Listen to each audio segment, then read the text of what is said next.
Go.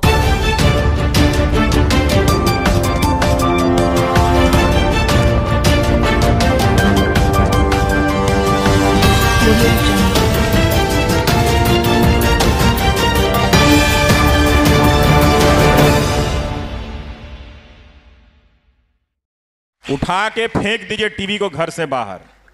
ना mobile में देखिए, ना दीवार पर चिपका के देखिए। ये क्या बदलेगा? नहीं बदलेगा। इसका विकल्प हमको ढूंढना पड़ेगा। इसका विकल्प हमको विकल्प के रूप में मीडिया को खड़ा करना पड़ेगा। जो उद्योगपति हैं उनमें हिम्मत नहीं है, उनकी कोई फाइल पकड़ी जाती है और फिर अचानक टेलीविजन चैनल का लाइन बदल जाता है, उनमें हिम्मत नहीं है।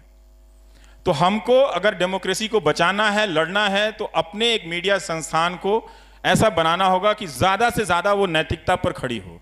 और नैतिकता के लिए बहुत जरूरी है कि वो साफ पैसा हो, और साफ पैसा सिर्फ भारत की जनता दे सकती है। नेताओं के पास, उद्योगपतियों के पास साफ पैसा है नहीं। सारी सूचनाएं गायब करके कह रहे हैं कि बताइए भ्रष्टाचार के आरोप कहां हैं।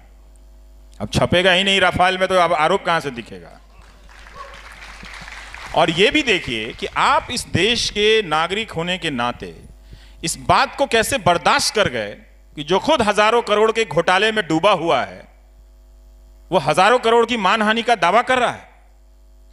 इस देश की अदालत में बैठे लोगों ने कैसे बर्दाश्त कर लिया कि वो मानहानि को करने के लिए आए हैं और वकीलों को खड़ा कर गए, जो 500 करोड़ जमा नहीं कर सकते और वो कई हजार करोड़ की मानहानि का दावा कर रहे हैं पत्रकारों पर। कैसे बर्दाश्त कर लिया आप लोगों ने? क्योंकि आपने एक नेता के लिए सारे उसूलों को तोड़कर बर्दाश्त करना सीखा, और अब आप किसी भी अरे गहरे उद्योगपतियों के लिए भी यह बर्दाश्त कर रहे हैं कि वो आपके लोकतांत्रिक मूल्यों पर आपके सामने हमला करके चला जाए, और आप बर्दाश्त कर गए। कहां गया आपके भीतर ये बेचैनी पैदा क्यों नहीं हुई कि आपके लोकतंत्र में हो क्या रहा है? एक स्टोरी छपने पे 1000 करोड़ की मानहानि का दावा करेंगे आप। ₹1.25 की मानहानि का कानून बनाइए। ये तो बहुत बड़ा सामंतवाद है। हम लोकतांत्रिक व्यवस्था में हैं। अब भाई आप हैं क्या जो आपकी मानहानि 1000 करोड़ की हो गई? क्या हैं आप? ₹1.25 की आपकी मानहानि होनी चाहिए, ₹1.25 की मानहानि मेरी भी होनी चाहिए, और ₹1.25 की मानहानि गरीबों की भी होनी चाहिए। किसी का मान सम्मान किसी से ऊंचा होगा, यह सामंती सोच है। वो अनिल को समझाइए, और नहीं तो अंबानी जी को समझाइए। मान सम्मान में बराबरी होनी चाहिए। यह आप कैसे बर्दाश्त कर गए? हम सब की जो जिंदगी है, उसका जो सम्मान है, संविधान हम पे बराबर रूप से हम पे अर्पित होता है कि हम सब एक दूसरे के बराबर हैं। भाईचारे में, मजहब के सम्मान में, मौलिक अधिकारों के इस्तेमाल में हम सब बराबर हैं। तो उनकी मानहानि 1000 करोड़ की कैसे हो गई? ₹1.25 की होनी चाहिए, मेरी भी ₹1.25 की होनी चाहिए, आपकी भी ₹1.25 की होनी चाहिए। तो मानहानि का कानून बदलिए। ये जो डराने की जो बात है, पर बड़ी बात है कि आर्थिक रूप से संपन्न होने से पहले या सक्षम होने से पहले इन नई वेबसाइट्स ने बड़ी खबरें की हैं, अपना इरादा बताया है, उन्होंने लोहा लिया है। वरना मुख्य धारा के न्यूज रूम में उद्योगपतियों के बारे में बोलने की परंपरा समाप्त हो गई है, और उन्हीं के जरिए, उन्हीं के इस्तेमाल से डेमोक्रेसी खत्म की जा रही है। डेमोक्रेसी कोई डिब्बा नहीं है कि कोई वहां से ले गया। डेमोक्रेसी के खत्म होने की बात का मतलब यह है कि आप जो उस कुर्सी पर बैठे हैं, आपके बोलने की आज़ादी चली जाएगी, आपके सोचने की आज़ादी चली जाएगी, आपके लिखने की आज़ादी चली जाएगी, और आप एक गुलाम स्थिति में रहेंगे। तो जब इसी स्थिति में रहना था तो फिर 100 साल क्यों लड़े आप? नहीं लड़ते जब गुलामी ही स्वीकार थी। तो इस तरह से जो छोटे छोटे वेबसाइट पर जब हमला किया, मैं उम्मीद कर रहा था कि लोगों को खड़ा होना चाहिए था, और सबसे ज्यादा तो हमारे प्रधानमंत्री को खड़ा होना चाहिए था। इस डेमोक्रेटिक सेटअप के सबसे ज्यादा लाभार्थी कौन है? वही हैं इस वक्त, तो वही हैं। इस डेमोक्रेटिक सेटअप के सबसे बड़े बेनिफिशियरी कौन है? वही हैं।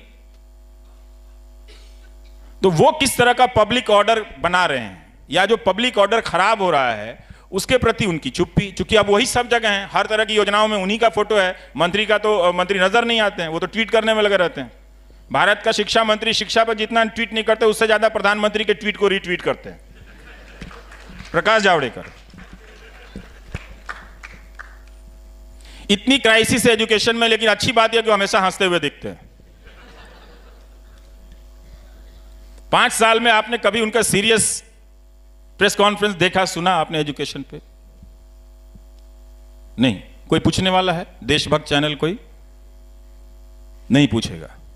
तो सवाल को नहीं पूछने के लिए आप भारत माता की जय का इस्तेमाल करते हैं। देखिए, आप इतिहास को बदल रहे हैं। भारत माता की जय का इस्तेमाल हमने सवाल को पूछने के लिए किया था। अंग्रेजी हुकूमत से हमने सवाल पूछने के लिए भारत माता की जय बोला था।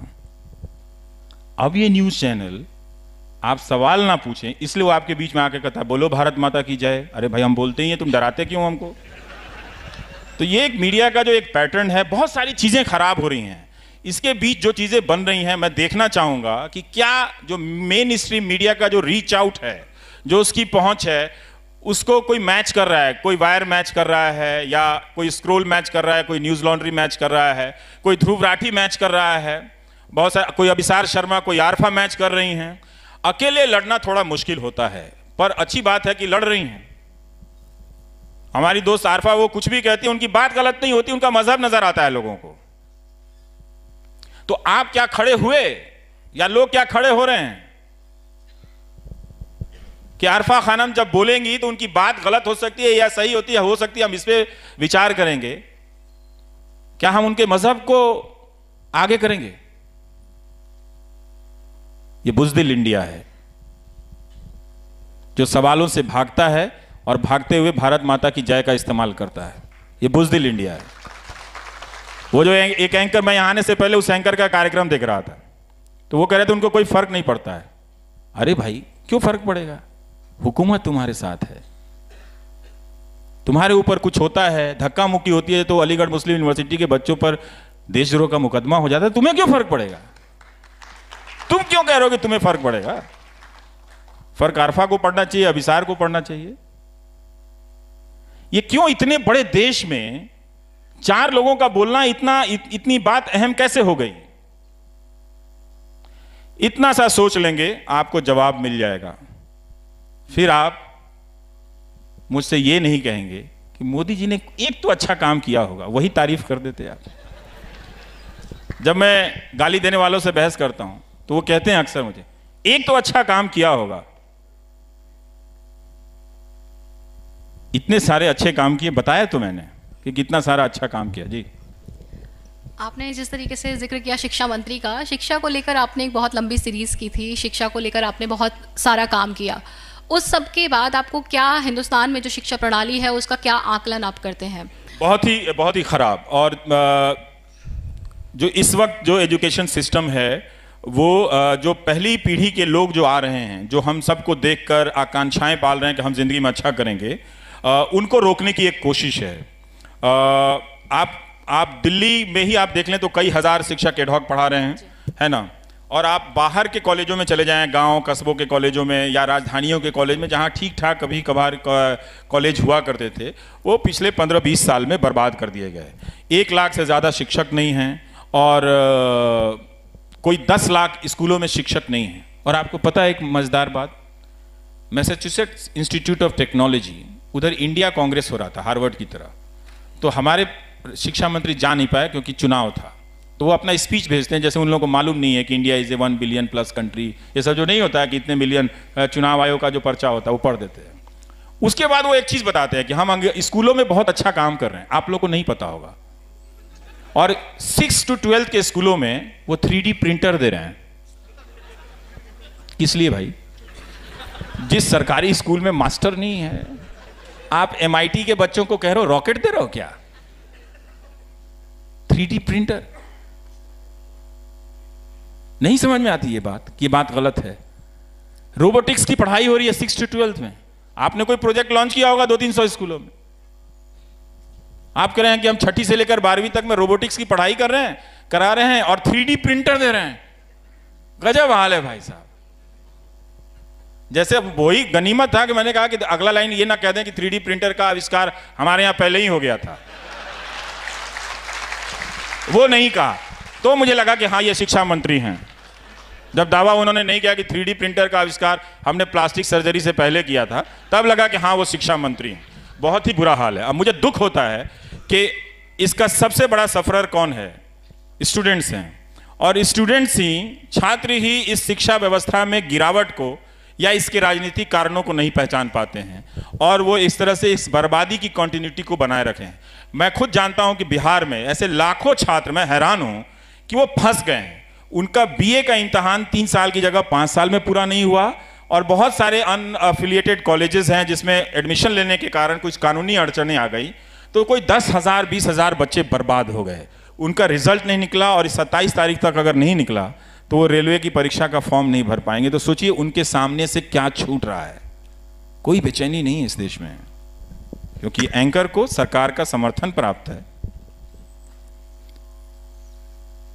और वो 4 लोगों को बुलाकर हिंदुस्तान के लोगों में नेशनल और एंटी नेशनल का खांचा बनाने में व्यस्त है। ये आपका मीडिया है।